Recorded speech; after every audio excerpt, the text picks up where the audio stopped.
Let's go back to your initial 2 or 3 years with the band. What were your original goals? We've talked about coming in and having the all-male band already set up, playing jazz at a football game. The Mustang band at the time wasn't exclusively a jazz group. It was featuring a lot of march music under Oakley Pittman.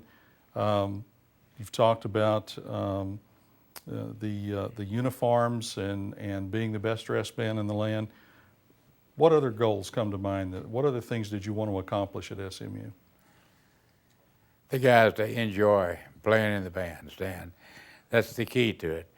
I had to fight for that non-credit deal, to get a credit in the band for being in the band. And that was another funny story. When I first went there, the band had to take PE. Well, after one semester, I went over to the physical education department. Lloyd Russell was over there at the time, and Dr. Messerschmidt. And I said, Lloyd, this is ridiculous. We work out so hard, and I work out as hard as the football team works out. And we need to get a credit for this. Well, there was a couple of women on the board, and a couple of men didn't want to give the band credit for it.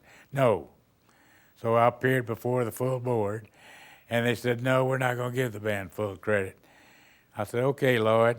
At that time, I could still bowl 180, 185. And I was playing golf. I could shoot 85 if I have to, or 82, close in that area. And I, individual ball, handball, or something of that nature, do that. I challenged Lloyd. I said, Lloyd, tell you what, you challenge me to 3 individual sports. I'll challenge you, golf, and tennis, and what was the other one? Bowling. If you do those 3, and I beat you, can I get the credit? He said, you got it. I beat him in all 3 and got the credit for the band. That's how we got the credit. They weren't going to give it to me. But fortunately, I was young enough that I could still get by with it. I was lucky because Lloyd was about 55 and I was 37. I had to drop on him. Well, and you fought that years and years, didn't you, Coach? Oh, yeah. They were always wanting to take it away. Always on it. I can remember you calling Doc Brown that one time. Oh, yeah. Reading the right act to him. Well, that's all part of the game. That's right. Those things you just Anytime you have a university, you're going to have certain political factions, and you're going to have things that disagree. And that's why university's there, to have disagreements. So just long as you can win. That's the key, And you won. Well, I was fortunate enough to get the right side. Coming into SMU, you were using the old military uniforms there for a while, and then shortly thereafter came the little horsey outfits. It must have taken you quite a few years to get all those different uniforms in place. Well, I redesigned those military uniforms. They were very plain, but there was a blue regular band coat and red pants. I put stripes on the red pants, put spats on them, put the white on the top, put white on the shoulders, put plumes on the hat, anything to gather the motion of the band on the field, because it was too staid the way it was. And we used that for the first year when we changed the uniform to the ponies, so we used that uniform. And that wasn't such a bad military uniform, was it, Butch? They were so we redone it. Yeah, but they were so hot though. Oh, I know they were hot. Remember the ties are made out of wool. I know. And the tie stretch. I remember my tie. You tied it and then you come down about your knee and stick it in your pants. Oh man, oh. But after the first year we had the ponies, then I got Hager to donate the blue blue shorts, so forth.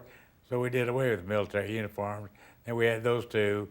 And then from there on in, we'd buy a coat or this, that, and use different combinations. So we could have maybe 3 coats and 4 different pair of pants and a candy stripe deal, and we had really up to 20 uniforms. Because different things could say, well, blue coats today, red pants, blue coats, white pants. You got all these differences that you could change. And it gave you a variance that you could live with, very much so. So the candy stripes were used pretty quickly after you got there. 3 years after I got there. And I'd like to know, Coach, when you decided to change uniforms and do halftime with a different uniform? Right off the bat. Just right off the bat? you After did the first year, well, the first year I changed the horses. We could also change Had the pants. military uniforms pregame and the horses at halftime. We had 2 pair of pants too. We had Yeah, gray two- pants. And gray pants too, we use that Yeah. too. it? Good deal. We had some choices, you know. Right. I wondered how long that you've been doing that. Well, it takes a while, as you remember, as you know. Well, and then there was the long flannel nightgowns with tasseled nightcaps. That's one of the best things we ever did. Bought those red flannel nightgowns and the nightcaps, and when the ball club would come in, irregardless whether it's 2 o'clock in the morning, 3 o'clock in the morning, win, lose, or draw, the band was out of DFW or Love Field and greeted them when they came off the airplane. And that did more to cement the relationship between the athletic department and the band than anything. And from there on in, we used it. Then I'd use that at Christmas for the carols to the sororities. Would use it usually sometimes at the last game of the year. Gonna put this football season away, wear the long red nightgowns and the caps. It was just a change, you know. And sometimes we'd have a special occasion, some party that would require the red nightgowns.